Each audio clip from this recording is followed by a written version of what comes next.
Hey everyone, James Azar here with CyberHub Engage. Welcome to another CISO Talk Saturday special. I have an awesome CISO joining me here today. Obviously, we are in unprecedented times. This is the first CISO Talk I do in this COVID-19 era. All the content we've been seeing recently have all been done through, RSA and different events that we were doing before this pandemic hit. And so today, this episode is going to be focused on business continuity, COVID-19, and the stuff we're doing to really excel as CISOs. And joining me is a very special CISO, Max Garcia of PrimeRevenue. Hey, Max, how's it going? Hey, James, how are you doing? Thanks for having me. Man, I'm doing okay. I'm doing great.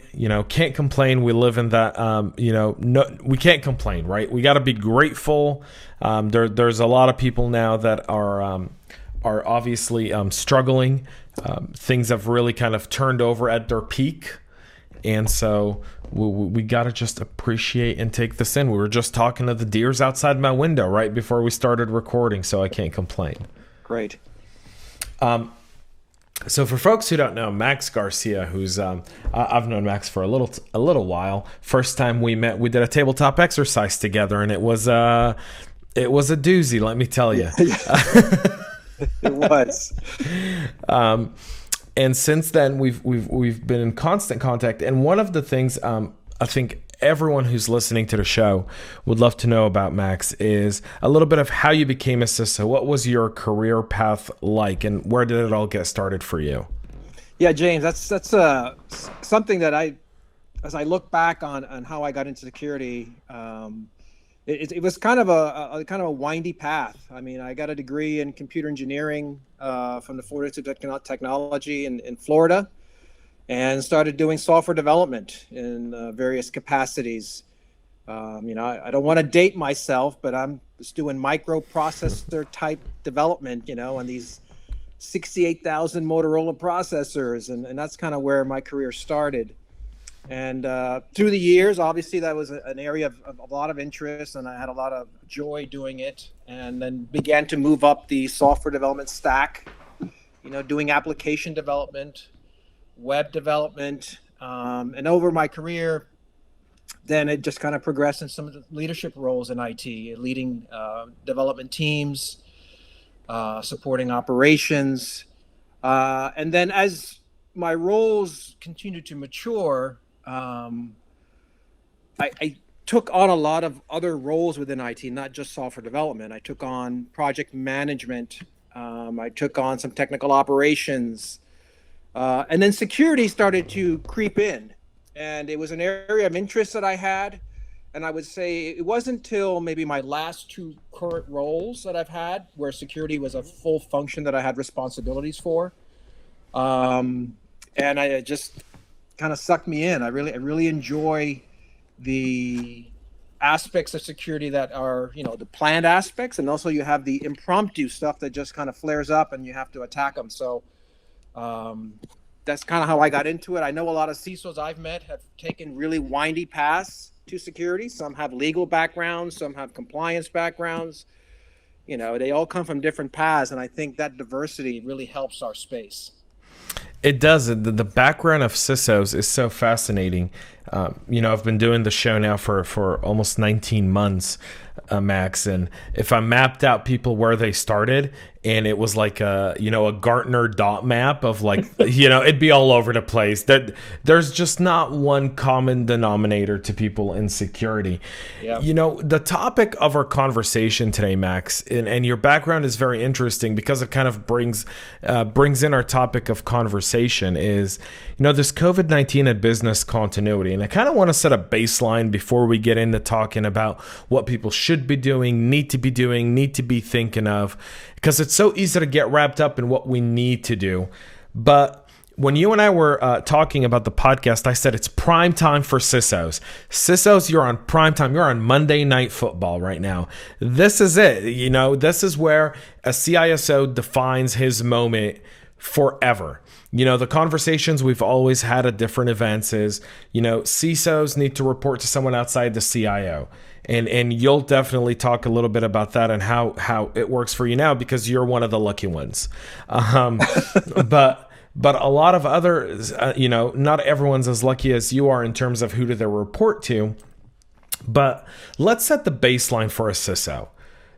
Especially in business continuity and kind of emergency planning, typically it's only reserved for the security aspect of it. How true is that role prior to the COVID-19 crisis? I would say, and this is, I'm not speaking for all CISOs, obviously, but folks that I've spoken with. I mean, BCP for a CISO is a checkbox in many cases as it relates to, okay, what happens when this scenario occurs? So you typically have events that you kind of practice or have listed in your processes, but it's really a people and process type event and or system that your team, either the CISO's leading, and many times it's the CIO or even the chief legal officer, right? It depends on the size of the organization and where those responsibilities lies. But it varies on company size, I think. Obviously, with smaller orgs, some folks are taking on much more than maybe a larger org where you have the resources to spread that around. Yeah, so, go ahead. I'm sorry. Finish what you were saying, Max. And I would say that security events is a small piece of BCP, right? That's one scenario in a bigger picture.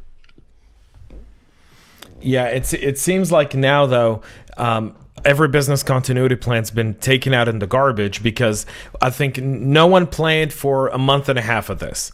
No one planned for 2 months of this. Everyone kind of said, okay, we could have a natural disaster, a hurricane, an earthquake, a fire, and that would set us back some, but not much. We'd be able to move to a different office. We can, put different teams in in different places and continue to operate. The fact that everyone's working remotely from home now has changed that culture tremendously, and the BYOD policy, which we'll get to in here in just a minute, becomes a key factor, and that's where people start to look at the CISO and go, when I was asking for money for, computers, and you guys said, let them use their own computers, and, they'll just sign forms through HR. And now you're like, should have listened. I don't want to say, I told you so, but I told you so. Yeah. I would say, too, the pandemic piece of a BCP is a very small section. What do you do in a pandemic? And the one light, everybody works remotely, but nobody thinks through what that really means from a operations of your business, truly everybody remote. I got a lot of, we have at PrimeRevenue 100 banks that are on our platform, and I get risk assessed every year by the majority of them. And one of the questions in those audits is, what is your pandemic policy? And I look at that back then, and as a baseline was, okay, well, people just work remotely, and that's how I viewed it. But now that's a much bigger question when that comes about, and I think people will be looking at it much differently going forward. Absolutely. Now that we're in the midst of this kind of, pandemic, we're in the midst of a pandemic of global scale. Well, it's really paused the entire global economy. The movement of people, the movement of goods have been limited in some parts of it. Where does the role of a CISO begin in a business continuity? And what should CISOs be doing a little different now in the midst of this pandemic to really solidify the role in the C-suite executive leadership? I would say that CISOs need to be a little more involved in the broader aspect of technology within an organization. Because now that everybody's remote, the scope of their coverage has widened, right? You've got people in locations that you don't have control over. I'm sure there was not a lot of thought around somebody working for 2-3 months remotely out of your organization. So I've taken on luckily for me, the aspects of people working remotely, laptops, all falls under my responsibility. And I think that's probably different for different organizations, but I have full visibility. So that was very easy for me from a transition and importance, because I get included in those activities of the business as to How do we ensure that our folks can work remotely? So the thing with BCP is, how do we continue the operations of our business, right? We don't have a physical disaster, but now we have everybody remote. So that's a condition. How do we ensure that our business continues to operate? So that's where I feel I've been pulled into to ensure that those aspects of the CISO are also included to ensure that we ensure that the business continues to operate. Yeah, it's interesting because a lot of times when we talk kind of business continuity and security, it's predominantly around what happens when there's a cyber attack. Correct. That's where the only time, like, you can't shut down all your networks in the middle of a cyber attack. We see that now a lot with ransomware, where people just say, hey, we're taking down our network for 24 hours, 36 hours, 48 hours. Yes. And they don't really have a business continuity. And a lot of times when you see that, it essentially indicates that they really haven't thought through their business continuity in an event of a ransomware. They're just kind of, reacting as they come along.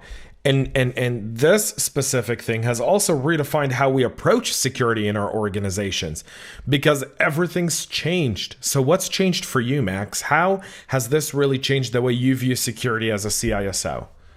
I definitely have taken a different view for security. To your point, I've got a security program, and it has these formal aspects around, how are we protecting the systems. But one thing that, when I put together my security program, I created a strategy or vision that kind of drove how we led the program. And one of the aspects which, now that I think back on it, really has a lot of relevance is, if an event occurs, whether it's security based, and now we can include pandemics or a BCP event, is to ensure that the business continues to operate, right? So to your point, it's not a ransomware, it's not a DOS attack occurring, but now how do I ensure that I help support the business from a operational perspective and still provide security?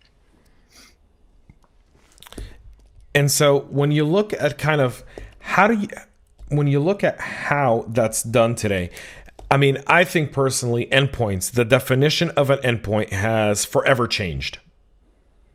Forever. Yes.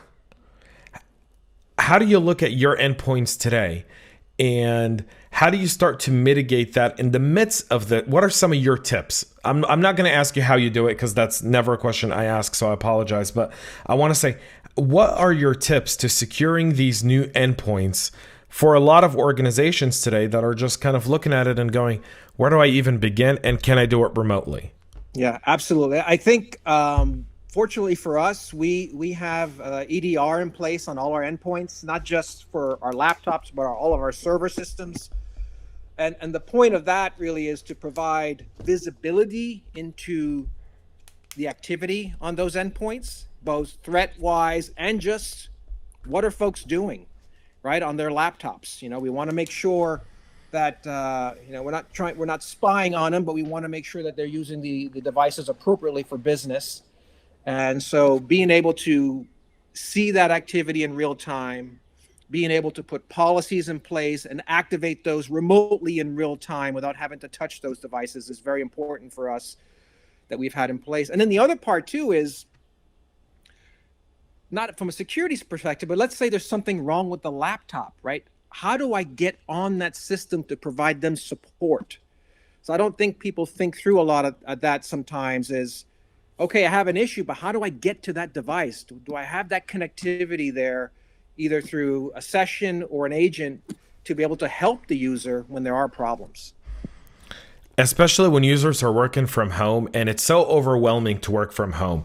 I think a lot of people are going to enjoy, when this is all over, they're going to enjoy going back to the office for about 2 weeks. And then they're going to miss home again. Yeah. I think, we're in Atlanta. Once you sit in Atlanta traffic for about 2 days, you're done with it. You're officially just, I don't even want to hear about this anymore. Yeah. Kind of looking at, how does this crisis really change the role of a CISO in an organization? How has this crisis really kind of upgraded the role of a CISO? I would say that leadership now is viewing the CISO as also not just, hey, an issue is occurring and protect me, but from an operational standpoint. A lot of CISOs have a lot of operational experience and not just security experience.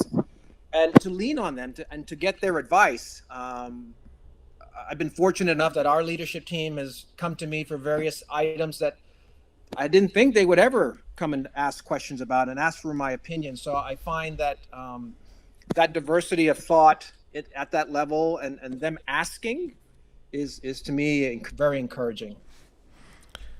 So what skills do CISOs need to master post this COVID-19 crisis? I think people skills and communication. So when you talk about people skills, there's two types of CISOs, one's with and one's without. I think there's two types of people, one's with or one's without people skill. There are people who you look at and have zero people skill and you go, well, that's kind of why you're still stuck in a SOC. Yeah. And you've got people who have great people skills. And, that's why they're frontline. They're speaking at RSA and DEF CON and Black Hat and so many other one of those. What tips would you give people about mastering people skills in this environment to help them kind of overcome that challenge? I would say, and I've taken a little step introspection myself because I've been in the role of software developer. I'm just put me in a corner. I don't need to talk to anybody. Just getting my work done. But in this pandemic that we're in, I have found, especially just working with my staff, the level of anxiety is a lot higher. We have some folks that are single. They're working from home and they don't have any human interaction. I mean, some of us that have families living, we have that human interaction. Some of them don't even have that. So being able to have a little empathy for people that, may sometimes, be a little stressed out. I mean, this is very normal, and to find ways to connect with them, have the teams connect with them, I think is very important. So that takes a little people skills. I mean, to really ask the questions. Sometimes people are embarrassed to say that, hey, I'm stressed out, or I don't have anybody to talk to, or So I think you kind of have to take some of the intuitive links that come in from discussions with them, and what I've done to try to get some of that feedback from them, because I know my folks well, but in a crisis things really change, is I have 15-minute updates, one-on-ones with everybody on my team. We have a team daily update, just, hey, what are you doing today? What's going on? And you can kind of sense, and it's all done in video, so you can kind of see people's feedback. You can see their eye rolls. You can see them fidgeting to try to get some of that feedback from them, so you can kind of see where you need to help them. Yeah, you brought up such a good point, which is in this time, a lot of people are stressed out. A lot of people are home with their kids, with their spouses. They're not used to being around them for this long. Let's start off with that. Yeah. Most people come back from Christmas break like happy to be back at work, just like done with the whole thing. And before Christmas break, they're just looking forward to it. So there's that shift. And now, in Christmas break, you go, I've got 4 more days of this. 5 more days of this. You kind of know where you're at looking at the calendar. Yep. Now you don't know when this is going to end. Correct. For us in Georgia, this has been put now the stay at shelter at home order is effective until April 13th. Many believe it's going to go until April 30th. Most likely it'll probably be extended at some point next week until April 30th, meeting the essentially what some of the experts in the White House and in the federal government at the CDC and NIH and HHS are saying, which is, we probably need to keep people at home at bay until the end of April to really flatten this curve and be able to get some real numbers and real projections. And people should really listen to that, but they should also, really important, as you said, when you're speaking to your coworkers, people that are living alone, or and those are really the most dangerous ones, right? The guys that are or men or women that are living on their own, that could be away from their kids because they can't see them right now. I mean, my daughter's in Colorado. I can't travel to go see her. Yeah. It's heart-wrenching. It's heartbreaking. You know, you can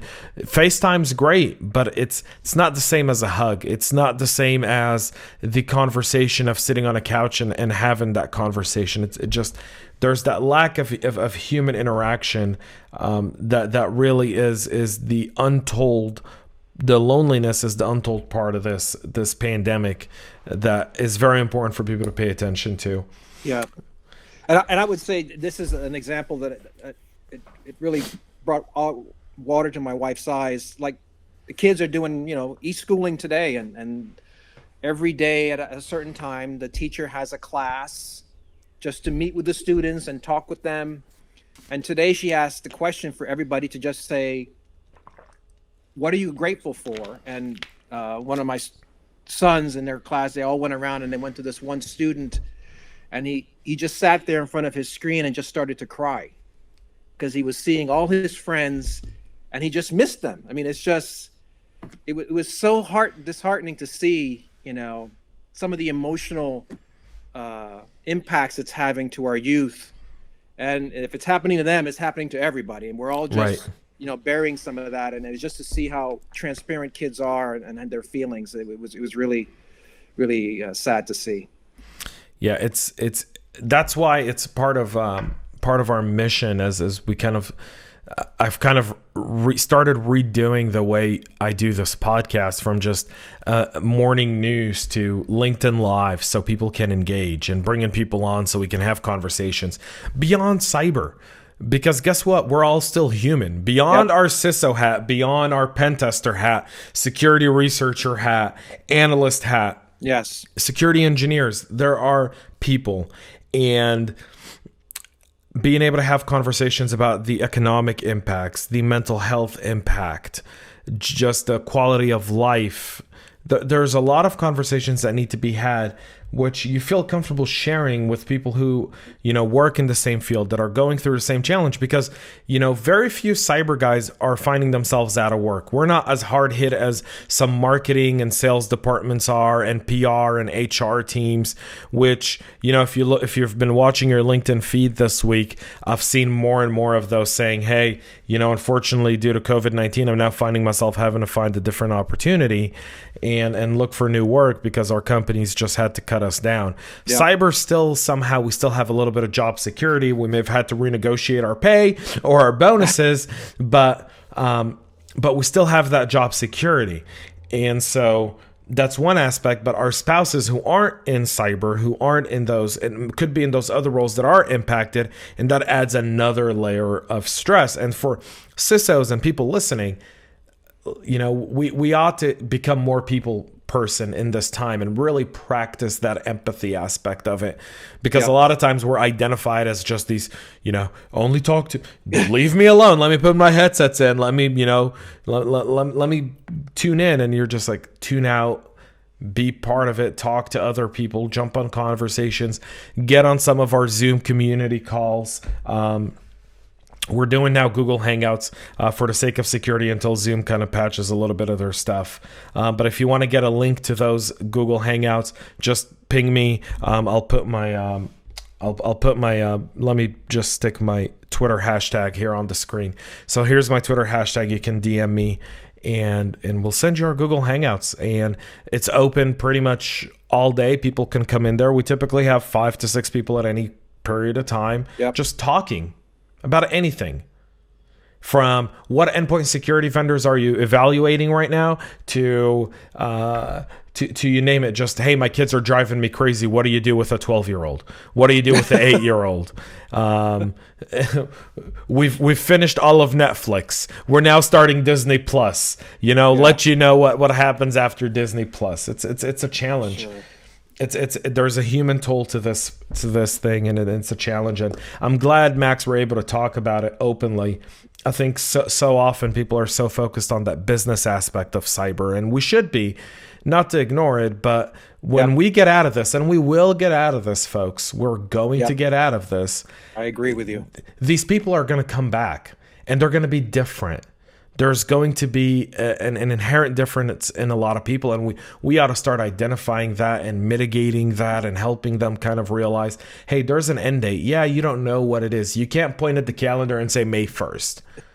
But I can tell you, it's coming. And when it gets there, when we get back to the office and things start to get somewhat normal, we'll be able to kind of revamp those conversations and those relationships. And it's heartbreaking to hear about your son's classmates just kind of breaking down like that. It's heartbreaking to see the toll it takes on kids, because even in my subdivision, 600 and some odd homes, you typically see kids riding their bikes and scooters, and we have a great safe neighborhood here, and you don't see them, you don't hear them. Yeah. I mean, like I said, deers are just roaming our neighborhood freely. That wasn't a thing. You'd see the deers typically around sunset, not at 1:30 in the afternoon. For folks wondering, we're recording this at 1:30 in the afternoon, so there's that. Max, let's talk a little bit about CISO Primetime. The board. Oh, CISOs, how we can elevate ourselves to the boards now with this crisis. What are you telling the board after this crisis? How are you leveraging this opportunity now to really go in front of the board, probably for the first time ever unfiltered, and really maximize your value?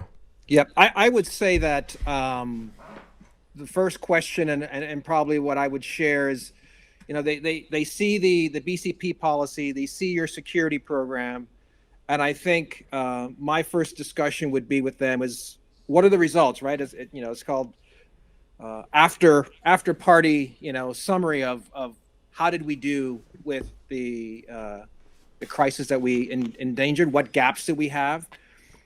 Fortunately for us, that is going to be probably an easier conversation. And the word I want to use is lucky, because I think our CEO defines luck in a very special way. It's called preparedness meets opportunity.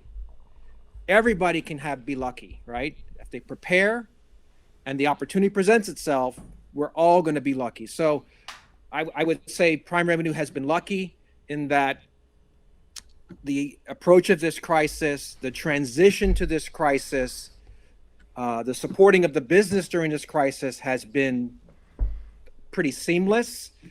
And we get that feedback from our organization, from our users, from our clients. We haven't skipped the beat. So I would say from that aspect, it's been, I think, well executed. As far as gaps, things where I see we could improve, I would say that, you have vendors today, right? Our environments have third-party vendors that we depend on to deliver our services. We have found some of those vendors in this crisis where everybody's working from home, can't handle the volume, the capacity of, video conferencing and phone calls and instant messaging. You find some are doing better than others. So the ability to have backups to those services and or parallel services to mitigate business risk, I think is important. Luckily for us, we've had some areas where we have to do backups and some areas where we don't. And I do see some gaps at some point where that may be something we want to do going forward.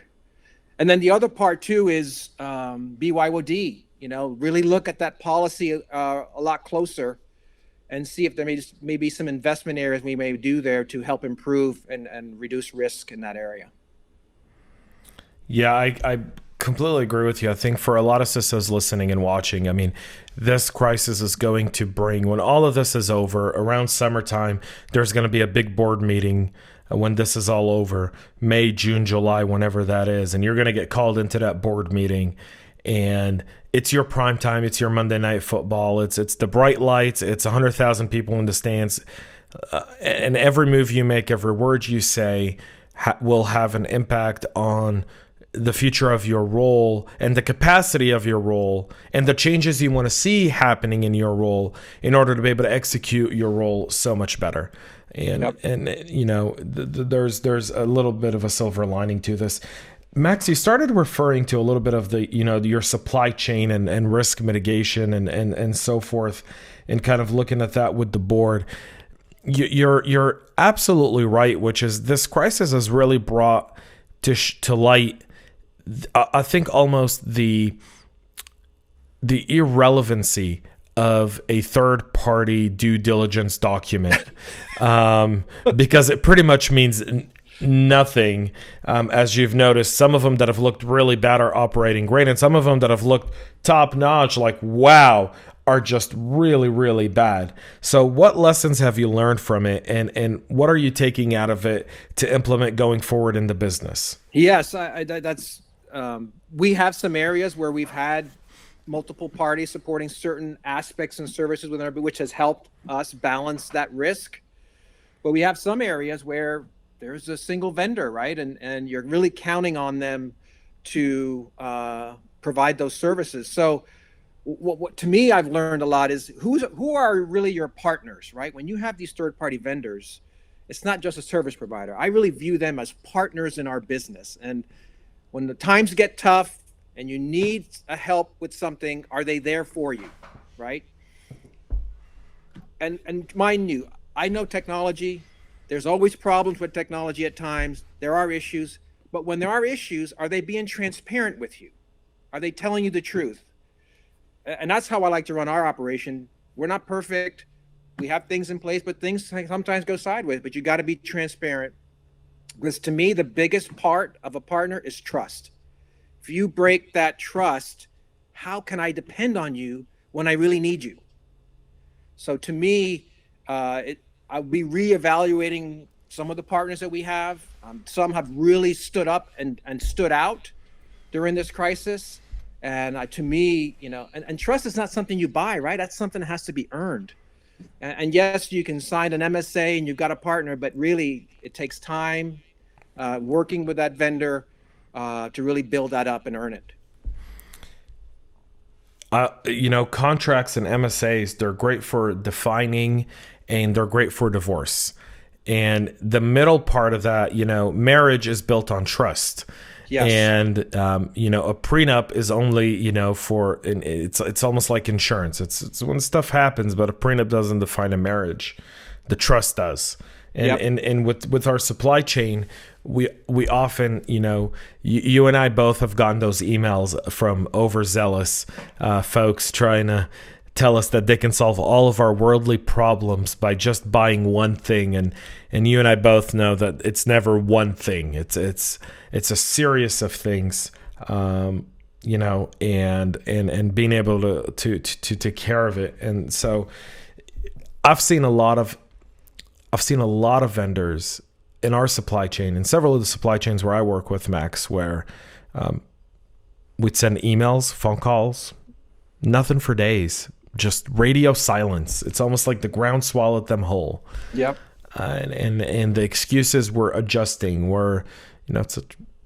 Answer an email, man. Just say, hey, set an auto reply. Yep. It's really simple. I mean, for people listening, set an auto reply. If you're overwhelmed, set an auto reply. Let me know that it's going to take you 2 days to answer this specific email. And I'll know that you're overwhelmed. I'll appreciate the fact that you are. I mean, everyone understands that not many people planned for this. Not many people were ready for this. No one, I think neither myself and Max, I can say it on your behalf, we're human. We understand there are, exigent circumstances, and none of it is your direct responsibility, employee number 171 at company A. Yeah. But there is more, just be human and communicate with people. It's so important right now, because when people get out of this, they're going to leave you. And there's lawyers right now that are looking at clauses in those contracts and going, well, what they're doing here violates this clause, this clause, this clause, and that letter's being drafted.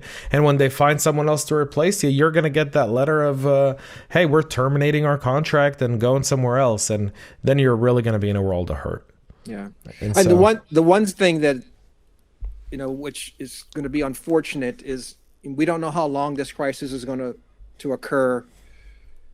Everybody's out of work. Which vendors are going to survive financially?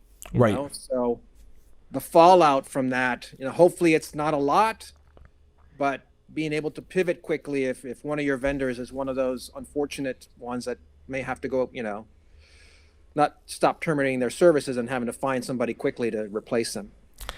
I made a prediction last year, and I said that within 3 to 5 years, we will see 7 to about 10 top security vendors that'll have everything under their roof.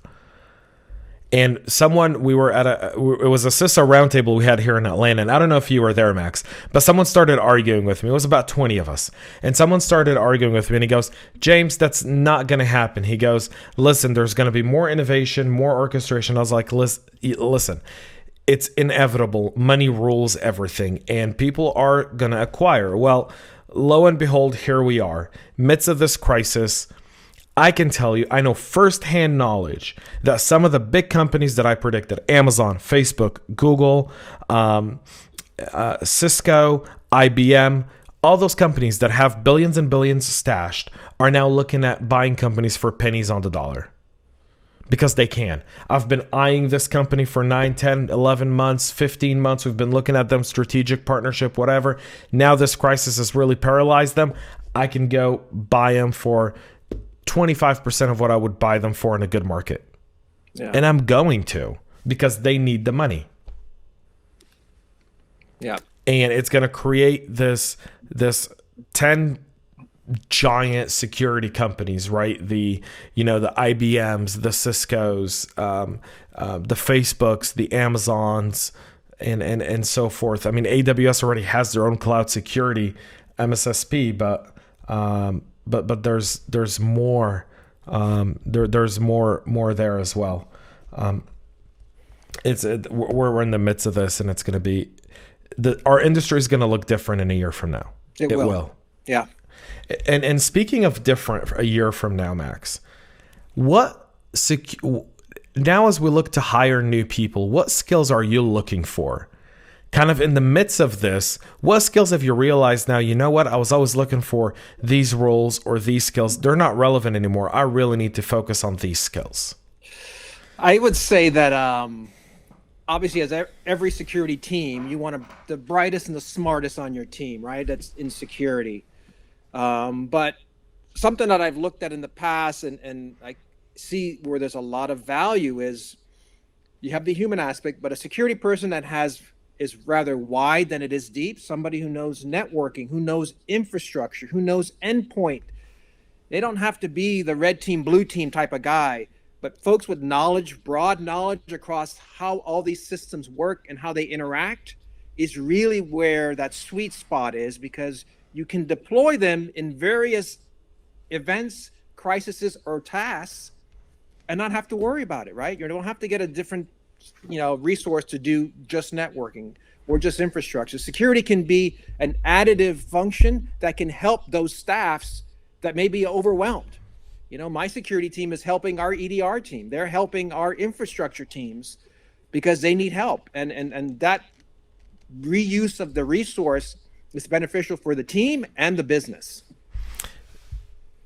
I have a feeling we're going to see a post-COVID-19 certification come out. I don't know who it's going to be. I don't know if it's going to be IC Squared or CompTIA or EC Council.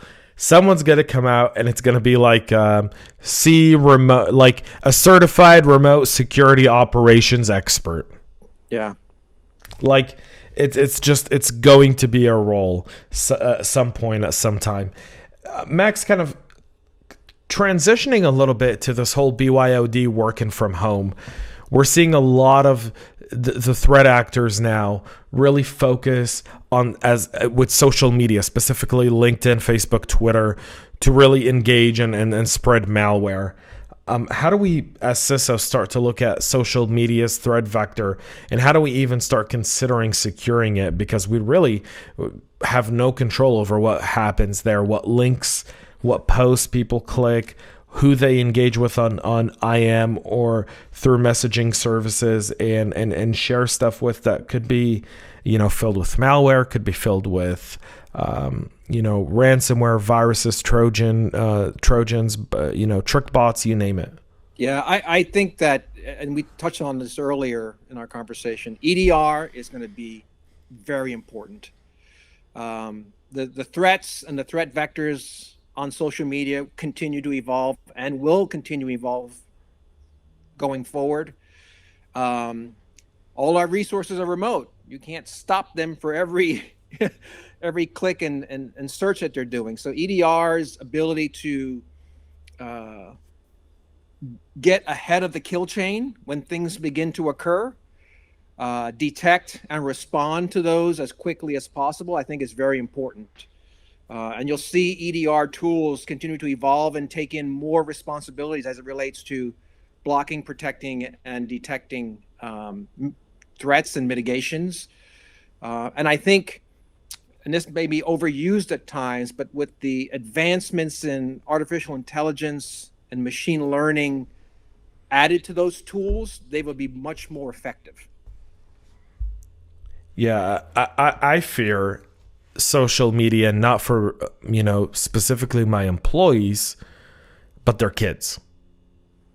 Same home network. Most people don't segment their home networks. Kids are sitting on the same home network as the parents. No firewall, or typically you have a firewall, but it's one that you don't see. It's one that you don't control. It's one you don't have access to, set up by your cable provider, which is pretty easy to beat. And so this is where I look at that threat vector. And one of the things I've done, Max, is actually I've created this really fun PDFs for parents working from home with their kids. And it's just letting the kids know, like, don't talk to strangers, or if you click on something that does something weird to your phone, like a blue screen, a black screen, all of a sudden you see something launch and disappear, let your parents know right away, so they can check out your phone. You're not in trouble. Just let them know so they can at least notify us so that we can mitigate, the device if it downloaded something right away. Yeah, and that's the whole point of, I know this is difficult for, folks can focus on this related to work, but I view this remote work, just business and home, it's all a gray area at this point. We try to ensure that when we do security awareness training for our organization, that it's not just work-related material, but also home-related, because it's all tied together. They're doing work stuff on home stuff, and they're doing home stuff on work devices. So educating your users on the threats and the vectors, and to your point, I think that's a great idea of very simple things to do, and what we would call basic security practices. I mean, you do the basics, that protects you against probably 80% of the threats that are out there.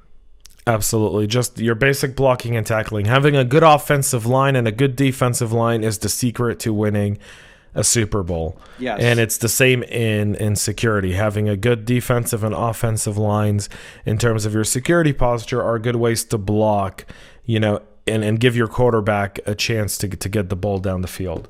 As we kind of wrap up, Let's take a trip to my graveyard of buzzwords, and if you could throw any buzzwords into the graveyard and bury it 6 feet, which buzzword would it be, Max? I think hopefully you have this one already, but digital transformation. Yeah, it's out there. I'm looking right now out my window. Okay. I see the headstone.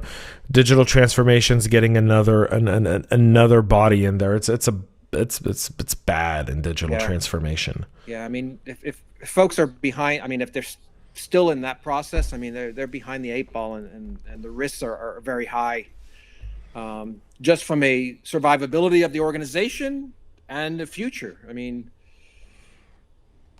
yeah, they're going to be in a very, very difficult place. Yeah. And I'm sure this pandemic has probably brought a lot of that to light now too. I mean, you've seen the memes. Yeah, those organizations that are behind the 8 ball are probably in a lot of pain right now. You've seen the memes on, I'm sure, LinkedIn and social media, on Twitter and Reddit. Who drove digital transformation in your organizations? Your CEO, your CTO, or COVID-19? Right. Yeah, pretty interesting that they didn't have the money to do any of this, and now you don't have a choice but to do it. And welcome to that era. Yep. And in closing, really, before we kind of close, what technology do you see really changing cybersecurity going forward? I would say the use of huge data sets that are training artificial intelligence, machine learning to enhance security tools in their detection and response to threats. It's an area that I've been very interested in the last couple of years. I've got one deployed that has similar technology, and it's amazing how that has improved the responsiveness when that kill chain begins to be executed, and those tools being able to detect, notify, and remediate in a timely fashion without having a body doing to it. So I think there's a lot of growth in that area that is going to be very encouraging to see in the future. Yeah, I think data analytics in cyber is something fairly new. Shout out to Ken Viciano over at Fiserv. He's kind of that guy. He's the data guy for the cyber team at Fiserv. And I had him on the podcast earlier for those kind of listening and watching. If you really want to understand what Max just said, Ken and I took a deep dive back when people could sit across from each other and have a conversation. He was here in my studio. It was ugly back then. It wasn't even this nice studio. We had just moved into my home studio. And we had a really, really ugly blue backdrop that we use, and it was bad. I always look back at some of our old stuff and I go, what were we thinking? Like, hit me over the head, folks. But yeah. But you can absolutely check that out. That's the episode with Ken Viciano. You can see it on our website at cyberhubengage.com or any of our social media, especially in our YouTube page at CyberHub Engage, which let me get you guys our YouTube CyberHub Engage right now on the screen, right here on the bottom. You guys can check that out. I will say this, Max, you've dropped a lot of knowledge, and I kind of want to summarize what you've said. And give your parting last words to this, which I think you have a lot of wisdom to share, because you guys kind of you've shared a lot about the challenge, the excitement for CISOs in this time of being able to develop better relationships with their people, develop new skills that are going to be needed to succeed in a leadership role in general, but also in a leadership role with the title of Chief Information Security Officer. As you kind of sign off, as you look forward to kind of this pandemic and then the aftermath of it and the second wave that's going to come over the fall, how are you? What are some of your parting words to other CISOs in terms of what's coming next? How do we prepare? And how do we come together as a community to really support each other and not blast each other on LinkedIn? Thank you very much. Yeah, I do agree that down the road, and this is occurring now, and I just see this is going to accelerate, is the collaboration of threat intelligence and security folks working together to mitigate risk. As the security industry grew up, everybody was protective of, I had this occur, I had that occur. But there are a lot of great organizations that are collaborating on threat intelligence, sharing of information, of what those threats are. And I think that's going to accelerate here in the future, because one organization can't protect against everything, but collectively we can learn a lot from each other and share that information without giving out company secrets or IP. I think that can be done, and it's being done, and I really look forward to doing that in the future more. Me too. It's really interesting. Every day on my phone, I get an alert, and it's a COVID-19 update, and it's all in Hebrew, but it's a COVID-19 cybersecurity update from the Israeli CERT, and it's all in Hebrew. So what I've said is, effective next week, I'll start translating it and sharing it with everyone through our newsletter at CyberHub Engage. I'll record it and post it on my LinkedIn page as well, and on our audio channel. And because it's great information, they're talking about different phishing schemes, where they're originating, different ransomware attacks, practitioner information that we all need to know, coming live daily. I get it around midnight, 1 a.m. our time. And so I'm thinking I'm going to change a little bit my hours, record this right when it comes out so people can get it as as it kind of goes out from there, and put it out, put out this information and let people have it, so that you can, you see it at 8 a.m. before you start your day. You're able to go, hey, are we watching this? Because here's an attack that's happening in Europe on these financial organizations or these healthcare organizations, and here's the title to the phishing email that's really starting all of this problem. Yep. And you mitigate. Absolutely. And so that's our goal. Max, thank you so much for taking time out of your day to come on the show and really speak with us. This was awesome, just great stuff. And I'm grateful for your support, your friendship, and coming on the show. I'm really grateful for that. Thank you. Yeah, James, thank you for your time, and to your audience. Hopefully everybody stays safe. Hang in there. We'll get through this. I know that you can't see the forest through the trees right now, but we'll get there. So be safe. Yeah, we will get there, as Max just said, folks. That's it for us here on this CISO Talk Saturday special. You can engage with us, hashtag CISO Talk, on any of your favorite social media platforms.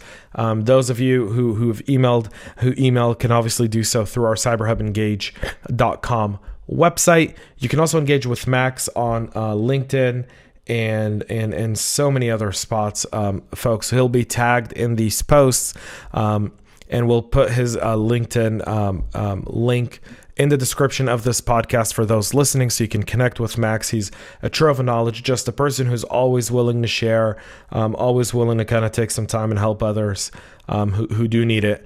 And if you're going to approach him and you're going to try to sell him something, here's one tip from Max. Don't oversell. Just be human. Human interaction. Yes. Human interaction, folks. It matters in these times more than ever.